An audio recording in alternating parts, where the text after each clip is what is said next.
Olá pessoal, sejam muito bem-vindos de volta ao nosso curso de Sistemas Autônomos. Essa é a videoaula de número 3, onde falaremos da primeira parte do dimensionamento dos sistemas off-grid. Então, antes de começarmos com o dimensionamento de fato, vamos falar um pouco sobre o passo a passo do dimensionamento dos sistemas autônomos. O primeiro passo para se dimensionar os sistemas autônomos é ver qual a demanda de energia elétrica do cliente, ou seja, a gente tem que analisar as cargas do cliente antes de qualquer coisa. O segundo passo para a gente dimensionar os sistemas autônomos é fazer o dimensionamento do banco de baterias. Temos que saber a quantidade de baterias que vamos utilizar, a capacidade do banco de baterias e também a forma com que essas baterias vão estar conectadas lá no banco, série, paralelo ou série paralelo. O terceiro passo para o dimensionamento dos sistemas off-grid é dimensionar os arranjos fotovoltaicos. Nós precisamos saber a quantidade de módulos que vamos utilizar, a potência dos módulos que vamos utilizar, ou seja, determinar o modelo dos módulos que utilizaremos e também como esses arranjos vão ficar conectados. O quarto passo seria fazer o dimensionamento dos dispositivos de controle, ou seja, controlador de carga e inversor autônomo. E finalmente, o quinto passo é realizar o dimensionamento do cabeamento e do sistema de proteção do sistema off-grid. Bom, vamos analisar aí o primeiro passo em maiores detalhes. Primeiramente, nós temos que fazer o cálculo do consumo diário de cada equipamento do cliente. Ou seja, nós analisaremos carga por carga do nosso cliente, analisaremos a potência de cada carga e o número de horas que elas vão ficar ligadas aí por dia em média. Depois dessa análise aí de carga a carga, nós conseguimos analisar a energia diária que deve ser entregue às cargas. Nós chamamos essa energia diária de ED. Depois analisaremos o rendimento global do sistema, ou seja, a eficiência do sistema fotovoltaico autônomo. E a partir do rendimento global do sistema, nós conseguimos descobrir qual é a energia real diária que deve ser entregue às cargas. Chamaremos de ER. Então aqui entrará em consideração o rendimento global do sistema, que nós chamamos aqui de R. Aqui nós também determinaremos a tensão padrão do sistema, que chamaremos aqui de VI, e a autonomia em dias do sistema, que nós chamaremos em N. Não se preocupe que nós veremos tudo isso em mais detalhes à frente. O segundo passo no dimensionamento dos sistemas off-grid é o dimensionamento do banco de baterias. Primeiramente, nós calcularemos a capacidade útil, que nós chamamos aqui de CU, das baterias. Essa capacidade útil nada mais é do que a energia utilizável das baterias. Depois, nós determinaremos qual a profundidade de descarga do nosso banco de baterias, ou seja, até quanto a gente vai admitir que esse banco de baterias descarregue. Após isso, nós calcularemos a capacidade útil real das baterias. Isso daqui entra em consideração a profundidade de descarga que nós determinamos no passo anterior. Após isso, nós determinaremos como o arranjo de baterias ficará, analisando a capacidade nominal C20 das baterias e também nós calcularemos o número total de baterias que precisará estar no nosso banco de baterias para o sistema funcionar, sendo que esse número é dependente do número de baterias em série e do número de baterias em paralelo. No passo 3, nós veremos como ficará o arranjo fotovoltaico. Primeiramente, nós precisamos saber a energia gerada diariamente por painel. Também precisamos saber a corrente que cada painel gera diariamente. Também sabemos que a energia que cada painel gera depende da irradiação média diária do local onde vai ser feita a instalação do sistema, tal como das condições em que o sistema será instalado, inclinação e orientação dos módulos fotovoltaicos, por exemplo. Após isso, nós veremos o número de módulos fotovoltaicos em série por arranjo e o número de módulos fotovoltaicos em paralelo, ou seja, o número de arranjos fotovoltaicos conectados em paralelo. E, a partir desses dois valores, nós conseguimos saber o número total de módulos fotovoltaicos que nós precisaremos no sistema.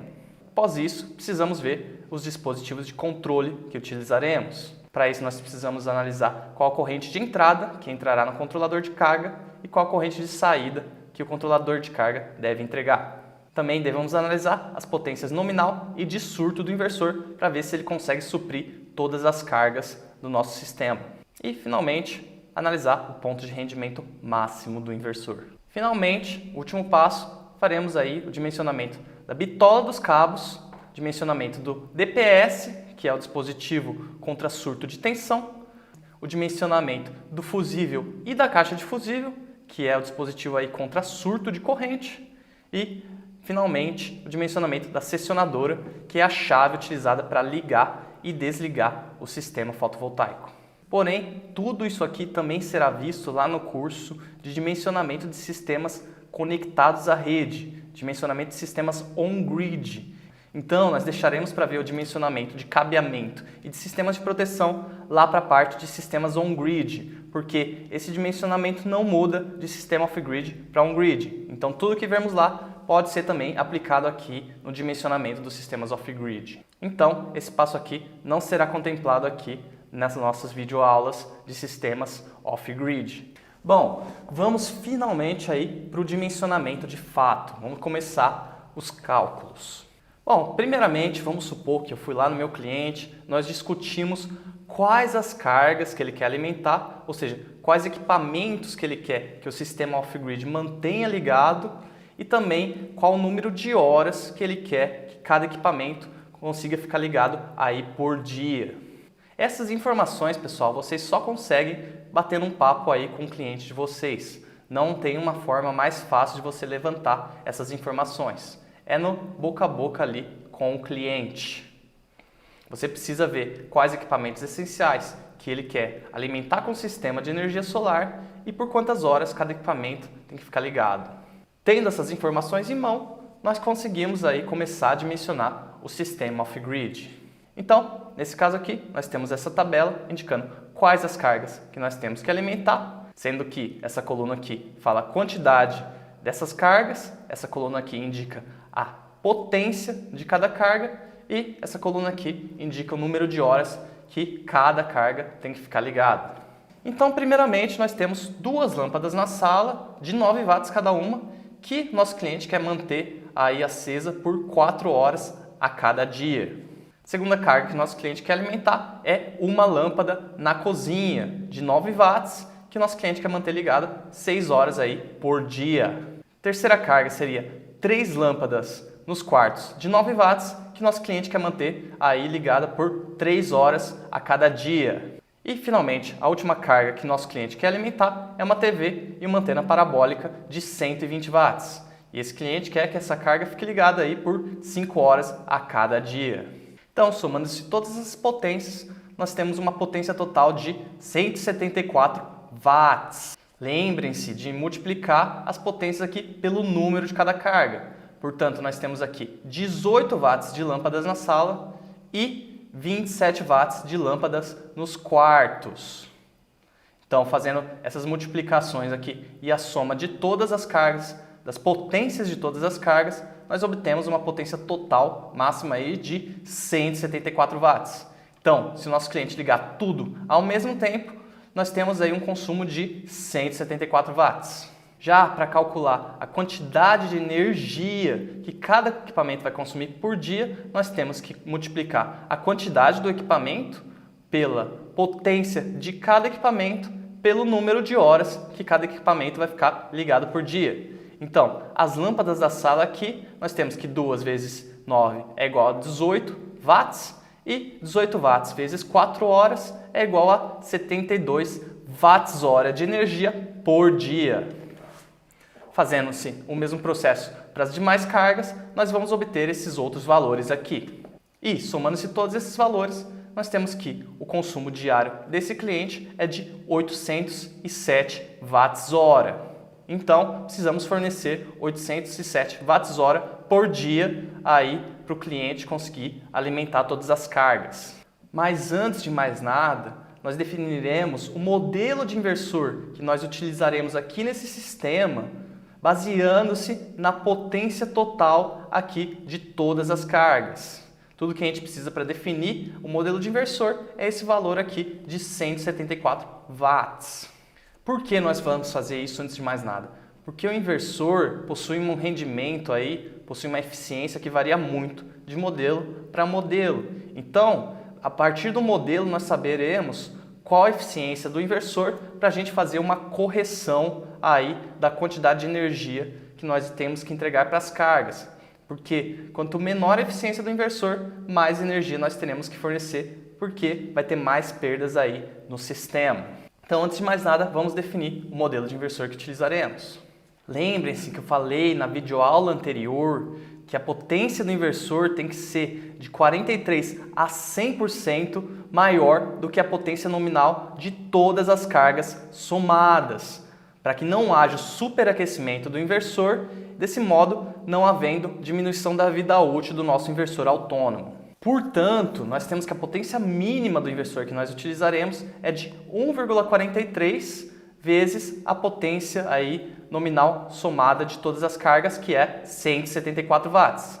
Isso dá um resultado de aproximadamente 250 watts. Então, a potência mínima do nosso inversor é de 250 watts. E a potência nominal máxima do nosso inversor é de 2 vezes esse valor aí de 174 watts, porque 100% maior dá um valor de 2 vezes a potência de 174. Temos assim que a potência máxima do nosso inversor que utilizaremos nesse caso é de 350 watts. Então, teremos que escolher um inversor com um modelo que possui uma potência nominal entre a faixa de 250 watts e 350 watts.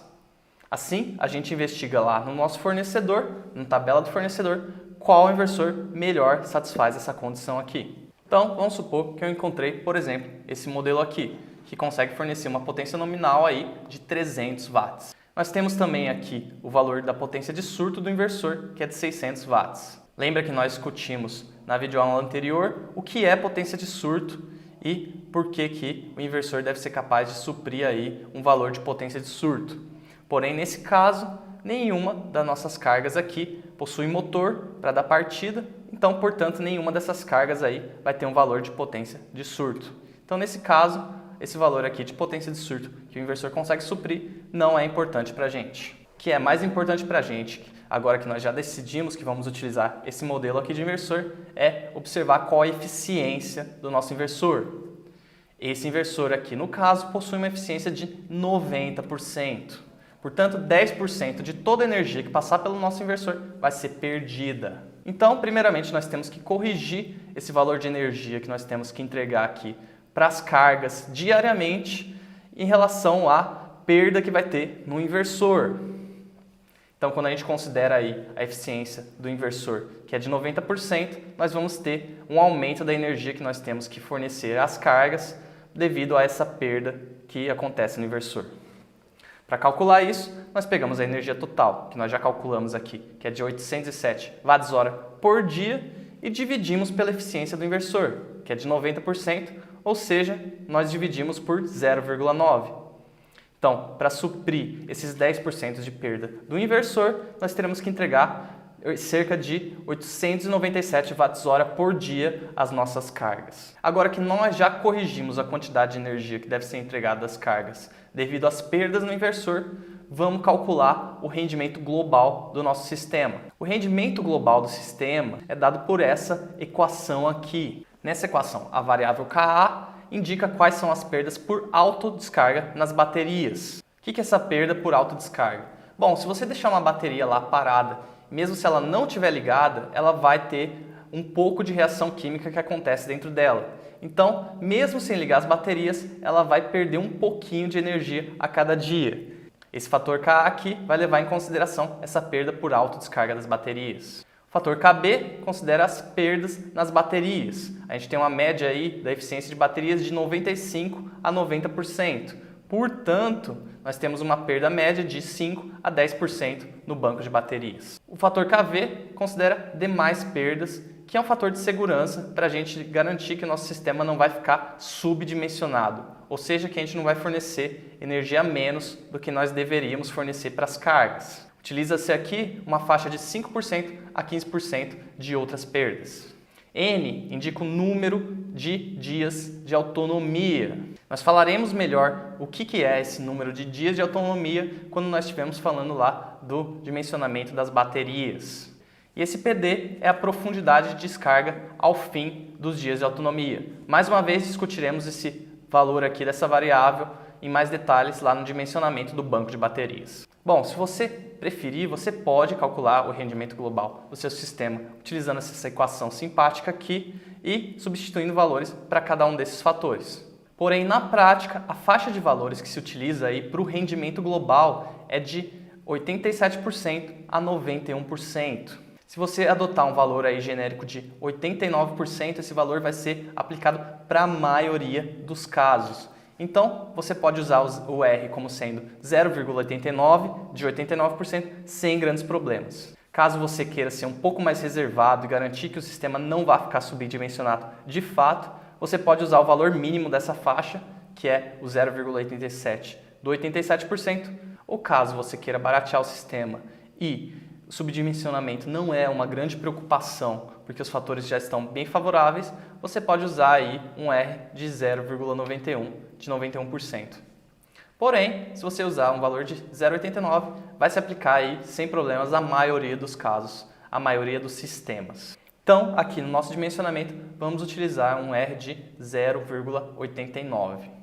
Se nós utilizarmos o valor de 89% do rendimento global do nosso sistema, nós teremos que dividir esse valor de energia aqui corrigido já para rendimento do inversor novamente com o valor do rendimento global. Então, nós pegaremos esse valor de 897 e dividiremos por 0,89, que é o valor que nós utilizaremos aqui para o nosso rendimento global. Essa equação dará o valor ER de energia real que terá que ser entregue às nossas cargas para suprir a necessidade do nosso cliente. Então, dividindo 897 por 0,89 do rendimento global, nós obtemos aí que nós temos que entregar as cargas 1.008 watts-hora por dia de energia para suprir a necessidade do cliente. Então, com isso, nós concluímos o passo 1, que é o cálculo da demanda da energia elétrica do cliente. Então vamos aí para o segundo passo do dimensionamento do nosso sistema fotovoltaico off-grid, que é o dimensionamento do nosso banco de baterias. Então, antes de qualquer coisa, quando nós vamos dimensionar o banco de baterias, nós precisamos determinar que modelo de bateria nós vamos utilizar. Como nós determinamos o modelo da bateria que nós vamos utilizar? Bom, a maneira mais fácil é verificar quais modelos de bateria nosso fornecedor possui para entrega e decidir, dentre os modelos que ele possui lá disponível, qual modelo nós vamos utilizar. Nesse caso, vamos supor que eu verifiquei lá com o meu fornecedor e descobri que ele está com bastante bateria desse modelo aqui, DF2000. Portanto, eu tenho que saber qual a capacidade de cada bateria desse modelo. Então lembrem lá que eu falei que quando a gente vai verificar capacidade de baterias estacionárias para os sistemas fotovoltaicos off-grid, nós temos que ver aqui a capacidade para funcionamento de 20 horas. Por que 20 horas? Porque 20 horas é o que mais se aproxima de um ciclo de 24 horas. E nós sabemos que as baterias de sistemas fotovoltaicos off-grid trabalham em ciclos de 24 horas. Por que elas trabalham em ciclos de 24 horas? Porque dentro de 24 horas essas baterias vão descarregar e recarregar. Portanto, trabalham em ciclo de 24 horas, então nós temos que ver aqui a capacidade delas para 20 horas de operação, o famoso C20. Então nós observamos que esse modelo aqui, DF2000, possui uma capacidade de 105 amperes-hora para operação aí de 20 horas. Então nós vamos olhar para esse valor aqui, 105 amperes-hora. Então, agora que eu tenho em mãos a capacidade de cada bateria, que vai compor o meu banco de baterias, nós temos que olhar para alguns outros valores que nós temos que determinar antes de começar o dimensionamento do banco de baterias propriamente dito. O primeiro valor que nós temos que determinar é a tensão do nosso banco de baterias VI. Como eu já mencionei na videoaula anterior, nós trabalhamos aqui em sistemas fotovoltaicos autônomos com tensão de bancos de bateria de 12 volts, 24 volts ou 48 volts. E o que vai determinar a tensão aqui do nosso banco de baterias? O que vai mandar na tensão do nosso banco de baterias é a tensão de entrada do modelo de inversor que nós escolhemos. Então, para saber com que tensão nós vamos trabalhar lá no nosso banco de baterias, temos que voltar aqui no manual do modelo de inversor que nós escolhemos. Como nós podemos observar, esse modelo de inversor trabalha com uma tensão de entrada aí DC de 22 a 27 volts. Portanto, eu vou trabalhar com uma tensão do banco de baterias de 24 volts. Por quê? Porque nós vimos lá que trabalhamos com tensão de 12, 24 ou 48 volts. E 24 volts é a única tensão que está dentro aqui da faixa de operação do modelo de inversor que nós escolhemos. Portanto, determinamos aqui VI, que é igual a 24 volts, tensão do nosso banco de baterias. Após isso, nós temos que determinar o número de dias de autonomia do banco de baterias. Primeiramente, o que significa esse número de dias de autonomia do nosso banco de baterias e como nós vamos determinar esse valor.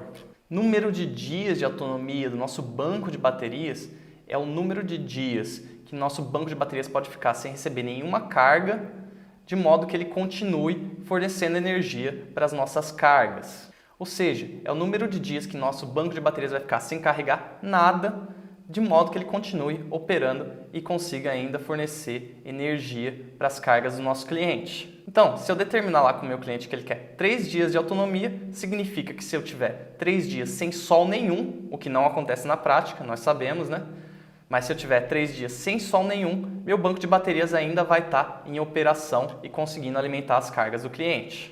Para sistemas em que a falta de energia não é um grande problema, não é um problema crucial, nós trabalhamos aí com números de dias de autonomia reduzidos, sendo que no mínimo para os sistemas off-grid a gente trabalha com 2 dias de autonomia. E para sistemas em que a falta de energia é uma coisa crucial, se faltar energia vai gerar grandes problemas, como sistemas de telecomunicação, por exemplo, nós trabalhamos com um maior número de dias de autonomia. Sistemas de telecomunicação podem trabalhar até com 7 dias de autonomia, que seriam 7 dias sem carga nenhuma no banco de baterias, sendo que esse banco de baterias ainda consegue alimentar lá todos os dispositivos eletroeletrônicos, todas as cargas do cliente. Então, esse daqui vai ser determinado no boca a boca lá com o cliente. Não há outra maneira de determinar esse número de dias de autonomia. Outra coisa que tem que se discutir é profundidade de descarga que nosso banco de baterias vai atingir ao fim da autonomia dela. Ou seja, qual o valor máximo que nossas baterias vão ter perdido aí de carga, vão ter descarregados ao fim do número de dias de autonomia que nós determinamos. Isso aqui também tem que ser decidido lá no bate-papo com o cliente. Às vezes o cliente não vai saber te informar quanto de profundidade de descarga ele vai querer, mas você tem que apresentar isso aqui de forma que ele entenda melhor. Por exemplo, você falar que quanto mais baterias você utilizar, mais tempo esse banco de baterias vai durar. Então, no bate-papo com o seu cliente lá, você vai descobrir qual a profundidade de descarga que você vai utilizar. Para esse caso aqui, nós discutimos lá com o cliente e vimos que uma profundidade de 60% ao final desses 3 dias aí de autonomia é a profundidade máxima de descarga que nós vamos tolerar aí para o nosso banco de baterias. Então, isso aqui significa dizer que se nosso banco de baterias ficar 3 dias sem receber nenhuma carga dos painéis fotovoltaicos, esse banco de baterias vai ter descarregado 60%. Ou seja, essas baterias vão estar com 40% da carga total delas. Então, temos uma tolerância aí de 20% de descarga por dia aí no banco de baterias. Determinado todos esses fatores aqui, nós conseguimos dimensionar o tamanho do nosso banco de baterias e como essas baterias devem ficar conectadas entre si. Então vamos agora para o dimensionamento do nosso banco de baterias. Vamos fazer todos os cálculos que precisamos aí. Primeiramente, vamos fazer o cálculo da capacidade útil do banco de baterias. A capacidade útil do banco de baterias é dado pela energia real que nós temos que entregar às nossas cargas, vezes o número de dias de autonomia do banco de baterias, dividido pela tensão do banco de baterias. Então, nós sabemos que temos que entregar aí uma energia de 1.008 watts-hora por dia às nossas cargas. Temos 3 dias aí de autonomia do nosso banco que nós determinamos. E também determinamos que nosso banco de baterias tem que ter 24 volts de tensão. Dessa maneira, nós descobrimos aí que a capacidade útil do meu banco de baterias é de 126 amperes-hora. Agora, vamos fazer o cálculo da capacidade real do banco de baterias. Para saber qual a capacidade real do meu banco de baterias, eu tenho que levar em consideração a profundidade de descarga máxima que nós definimos lá para o banco de baterias ao final dos 3 dias de autonomia. Então, nós temos que pegar a capacidade útil que nós calculamos, 126 Ah, e dividir por 0,6, porque nós determinamos que nosso banco de bateria vai ter uma profundidade de descarga máxima aí de 60% ao final dos 3 dias de autonomia. Então, esses 126 Ah são equivalentes a 60% da energia do banco de bateria. Então, se a gente dividir por 0,6, nós vamos ter a capacidade real do banco de baterias, que é 210 Ah. Agora vamos ver quantas dessas baterias vão ter que ficar conectadas em série. Saber quantas baterias tem que ficar em série é muito simples. Nós pegamos a tensão do banco de baterias e dividimos pela tensão de cada bateria, que nós sabemos que a associação em série soma a tensão. Então, se nós pegarmos a tensão do banco de baterias e dividirmos pela tensão de cada bateria, vamos descobrir quantas baterias têm que ficar associadas em série. Nesse caso aqui, são 2 baterias associadas em série. E, finalmente, vamos calcular o número de baterias associadas em paralelo no nosso banco de baterias. Para saber quantas baterias ficam associadas em paralelo, nós temos que pegar o cálculo da capacidade real aí no nosso banco de baterias, que nós sabemos que é 210 Ah, e dividir pela capacidade no C20 de cada bateria. Nós vimos lá na tabela que a capacidade C20 de cada bateria é de 105 Ah. Portanto, o número de baterias em paralelo é 210 dividido por 105. Precisamos de 2 arranjos aí de baterias em paralelo. O número total de baterias é muito simples, é o número de baterias em série e o número de baterias em paralelo, que é 2 vezes 2, totalizando 4 baterias. E nós sabemos que a conexão vai ter que ficar dessa forma aqui. 2 conjuntos de 2 baterias associadas em série. Temos aqui 2 baterias em série e aqui 2 arranjos de baterias em paralelo. Tendo aí 2 arranjos de 2 baterias em série associados em paralelo.